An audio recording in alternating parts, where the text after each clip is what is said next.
เปิดภาพมาพี่น้องเอ้ยเนาะสานิทก็อยู่ทุ่งไร่ทุ่งนาคือเก่าพี่น้องเนาะมื้อนี้ก็สานิทมาเกี่ยวข้าวพี่น้องเอ้ยเนาะอยู่ทุ่งไร่ทุ่งนาเออช่วงนี้ก็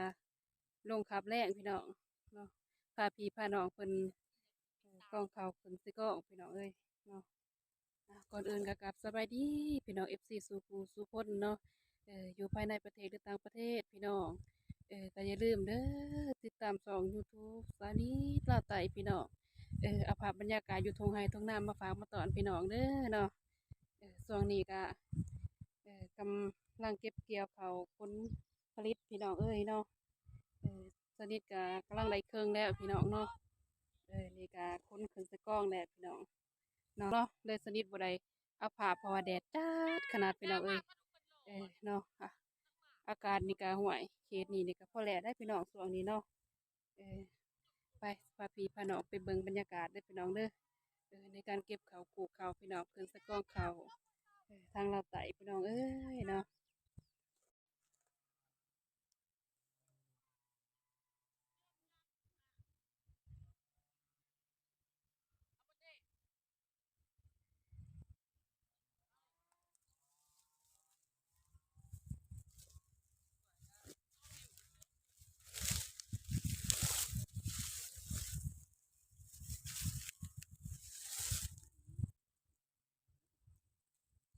นี่สวัสดีกำลังเห็ดกองเขานะพี่น้องเนาะเออกำลังเห็ดกองพี่น้องเป็นกองน้อยๆเนาะบนเขตทงนาโกกเนาะของสนิทพี่น้องเอ้ยเออนี่ก็ภาพบรรยากาศพี่ๆน้องๆเพิ่นเก็บปลูกเขาพี่น้อง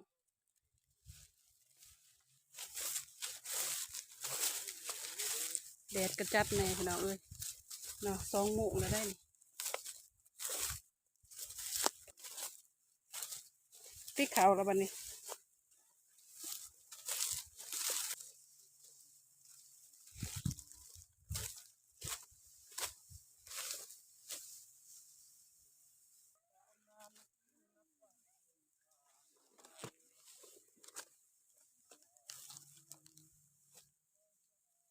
ปะนี่เพิ่นกระแบกเขาพี่น้องเนาะถ้าน้องชายเพิ่นเก็บเกี่ยวเขาผลผลิตนี่แหละพี่น้องเอ้ยส่วนนี้เนาะเออ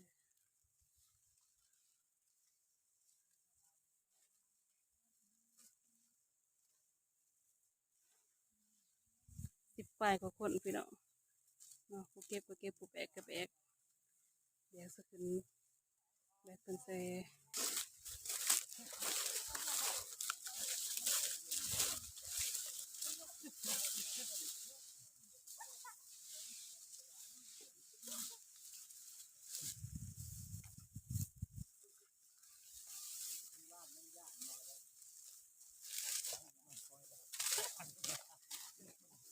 แอลจ้า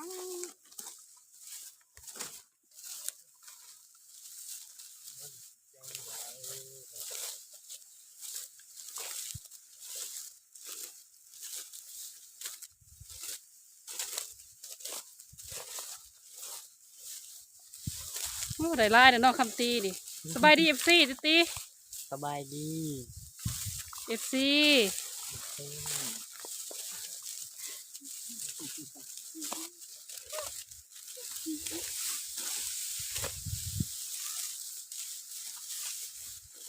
ป้าพี่น้องเอ้ย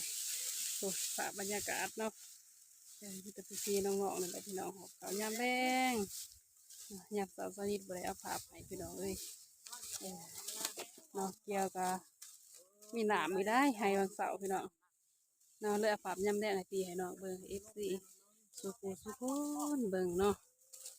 ก็อย่าลืมติดตามช่อง YouTube สานิทลาวไต่พี่น้องเอ้ยเออนี่มีทั้งผู้แบกมีทั้งผู้กล้องพี่น้องเอ้ย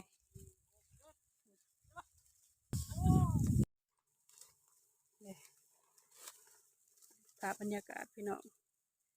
อยู่ทุ่งไร่ทุ่งนาเศร้าดีพี่น้องเอ้ยเออมีแต่พี่แต่น้องนี่แหละบ่ประมาทเพิ่นเนาะบ่ถิ่มบ่ป้าสานิทพี่น้องขาวเต็มทุ่งไร่ทุ่งนาเนาะเพิ่นก็มาเก็บกูซอยเออ3-4 คนนี่แหละเพิ่นแบกพี่น้องเอ้ย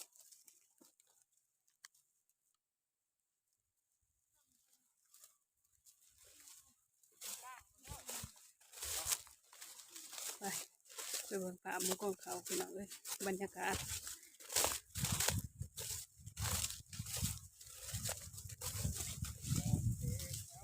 กองที่2แล้วได้นี่เนาะกองเขาเลย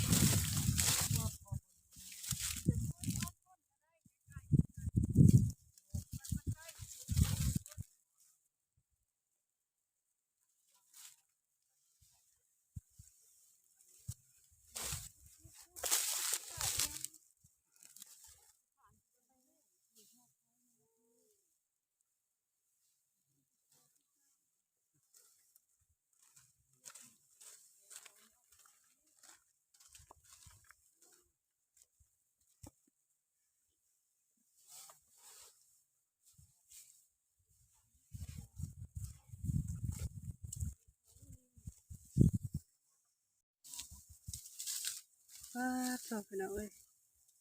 แบกมาแล้วเนาะพี่น้องเนาะ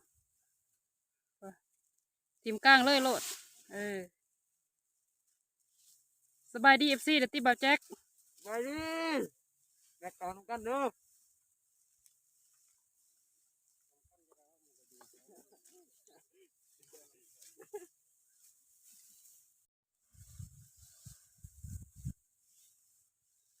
ว้าพี่น้องเอ้ยเบิ่งภาพบรรยากาศเนาะพี่น้องเนาะบรรยากาศยามปล่อยคำลงแรงสาวนาสาวกสิกรพี่น้องว้าโซห่วงงามดีเนาะห่วงเขาค่ะภาพบรรยากาศพี่น้องเอ้ยเนาะทางลาวไต่ยามปล่อยคำลงแรงการแบกเขาเนี่ยก็แต่ละมองแต่ละบอนเนี่ยก็สิแตกต่างกันเด้อพี่น้องเด้อบางคนเขาก็สิเฮ็ดเป็นมัดเนาะพี่น้องเนาะใส่รถตอกบอหรือว่าแบกใส่ไม้คันล้าวบอเนาะแต่จะทงให้ทงหน้าของสาวนิดนี่พี่น้องเอ้ยกล้องใส่ซอบหมดแล้วเนาะโอ้คนแบกขึ้นกล้องพี่น้องเอ้ย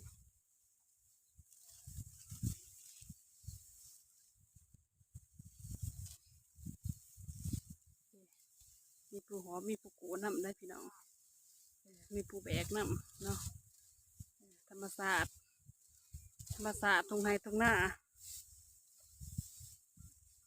งามนะห่วงเขาคำตี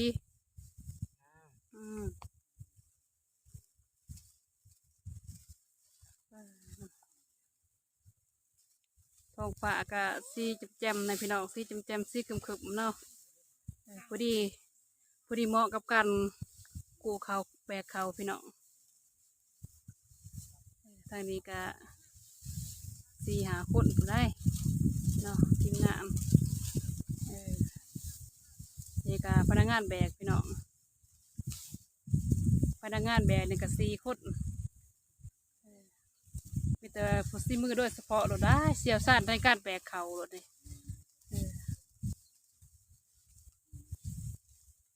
อ้าวยกโหป้าโซมาเขาพี่น้องมันซ่อนอยู่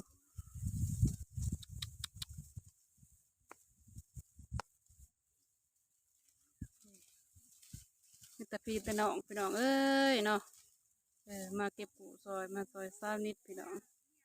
นี่ก็ได้เครื่องไปเลยเด้เนาะขามไปพังผลกระทงให้ทงหน้าคือกันได้พี่น้องเนาะแต่ว่า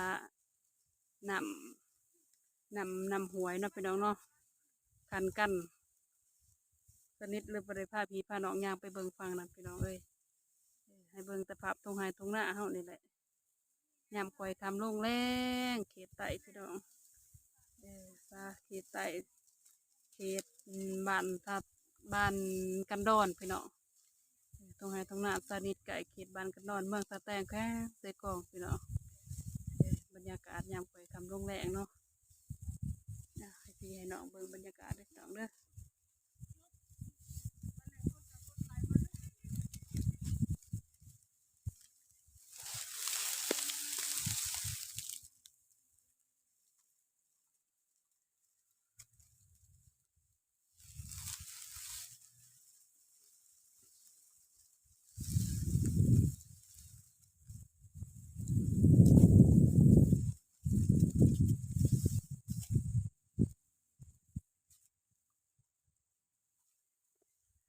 างฝั่งพุ่นกะเขาตัดจักรเนาะพี่น้องเขตบ้านกันดอนเพิ่นสิใส่จักรพี่น้องเอ้ยตัดทางฝั่งเบอร์นั้นเนาะ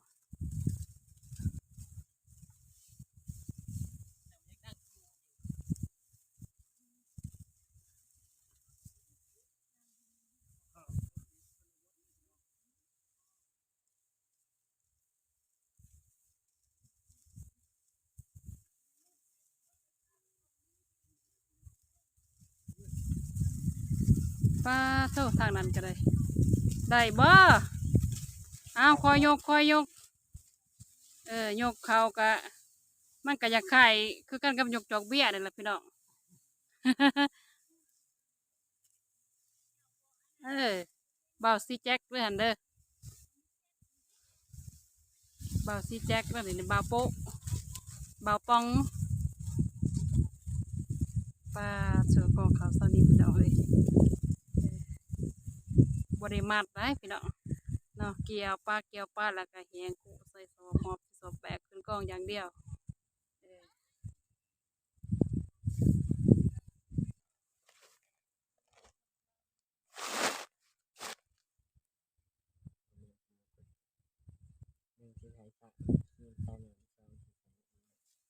เมื่อยแห้งบ่บรรยากาศตอนพักผ่อนพี่น้องพักผ่อนกินน้ำกินไหนเนาะนางเองกองเขาอยู่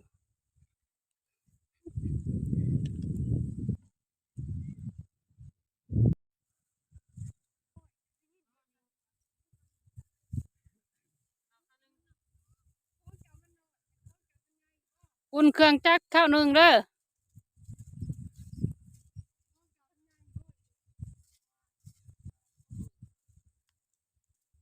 พี่น้องเอ้ยเนาะนี่ก็ภาพบรรยากาศยามปล่อยความร่มแรงพี่น้องไปนี่ก็สนิทเป็นอย่างเมื่อเด้อพี่น้องเด้อเนาะสำหรับคลิปนี้ก็ขอจบเพียงเท่านี้เด้อพี่น้องเด้อติดตามชมในคลิปต่อไปพี่น้องเอ้ยบ๊ายบาย